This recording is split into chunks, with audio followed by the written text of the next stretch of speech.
Direct News TV. July 12, 2023. In northern Syria, displaced blame Russia for the end of vital aid. Idlib, Syria, a decision made thousands of miles away is expected to have a direct impact on the residents of northwest Syria, as the United Nations Security Council failed to pass a resolution that would have extended vital cross-border aid to the opposition-held territory. Russia exercised its veto power at the body on Tuesday to block the renewal of a major UN operation that delivers aid to northwest Syria from Turkey for a period of 9 months. Russia, a key ally of the Syrian government, instead pressed for a continuation of the current model of 6-month renewals, with the UN, humanitarian relief organizations, and many members of the Security Council calling for an extension of the mechanism for 1 year. Not only did Russia displace us from our land through the military operation it conducted alongside the Syrian President Bashar al-Assad regime and the Iranian militias 5 years ago in our region, but today it continues its atrocities through its power in the Security Council by halting the decision to allow humanitarian aid into our area, said Mohammed Khalif, a 45-year-old father of 7 children. Russia's intervention in the war in Syria in 2015 turned the tide of the conflict, forcing back opposition forces to the now much reduced areas under their control and securing al-Assad's position. Khalif himself has been displaced in the war, originally from the Sinjar region in eastern Idlib. He currently lives in Al-Hwayja camp, to the north of the province. Displaced people living in the camps, such as Khalif, are among those who will be most affected if the entry of humanitarian aid is suspended. The Russian veto is part of the approach adopted by the Syrian regime, with the assistance of Russia, to starve and suppress the Syrian people since the beginning of the protests in 2011, said Khalif. The mechanism established by the UN in 2014 aimed to deliver humanitarian aid to people living in opposition-controlled areas in northwest Syria without obtaining approval from the Syrian government. However, the Syrian government is opposed to the mechanism and considers it a violation of its sovereignty. Initially, the mechanism included 4 border crossings for the delivery of aid.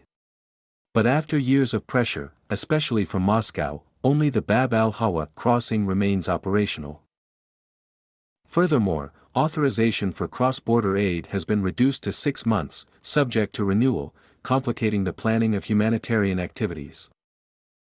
Russian aggression. After losing my husband 5 years ago due to Russian airstrikes, today Russia fights us through the veto, attempting to starve us to death, said Aisha Eid, a 54-year-old mother of 2. Eid was displaced from the town of Altay in the southern countryside of Idlib 4 years ago and now lives in a camp in northern Idlib. Since being displaced from their home, Eid and her children have worked on farms, earning a daily wage that does not exceed $4. The food basket we used to receive was barely enough for 10 days, but with our work, we managed to sustain ourselves. However, now that the aid entry has been suspended, I don't know what we are going to do to survive starvation, she said. We are facing a major catastrophe due to the Russian veto. I know dozens of families who could die of hunger if the suspension of aid entry continues, she added. The Bab al-Hawa crossing serves as a vital lifeline for delivering aid to more than 4 million people, nearly half of whom are displaced, living in opposition-controlled areas in and around Idlib. According to the UN, the population is in dire need of humanitarian assistance to sustain itself after years of conflict, economic collapse, the spread of diseases, and increasing poverty exacerbated by the devastating earthquakes that killed thousands in Syria and Turkey in February. The mechanism that expired on Monday allowed aid to reach 2.7 million people every month.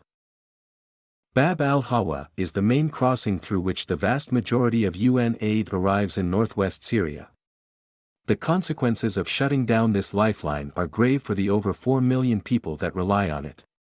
It puts at grave risk their rights to food, water, shelter, healthcare and education, said Hiba Zayedin, senior researcher at Human Rights Watch, HRW. Zayedin told Al Jazeera that the earthquakes that pushed Syrians in northwest Syria even further into despair have simultaneously shown how critical the Bab al-Hawa crossing was for aid delivery and life-saving efforts, and how inadequate the UN Security Council resolution was in the face of the emergency. The Russian veto is a heartless act that proves that a politicized Security Council should not be in charge of making humanitarian decisions that affect the lives of millions of innocent people, said Zayedin. During the same Security Council session, Russia presented its own draft resolution, which received support from Russia and China only, with 10 countries abstaining from voting and 3 countries, the United States, Britain, and France, objecting to it.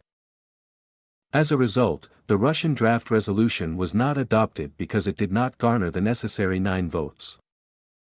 Russia seeks a political price for its approval regarding the Syrian file, which includes pushing for the acceleration of early recovery projects in areas under the control of the Syrian regime and pushing for the entry of all aid through government-controlled lines, to enhance the regime's utilization of this assistance in addressing the escalating economic crisis it faces, said Abbas Sharifa, a political researcher on Syrian affairs.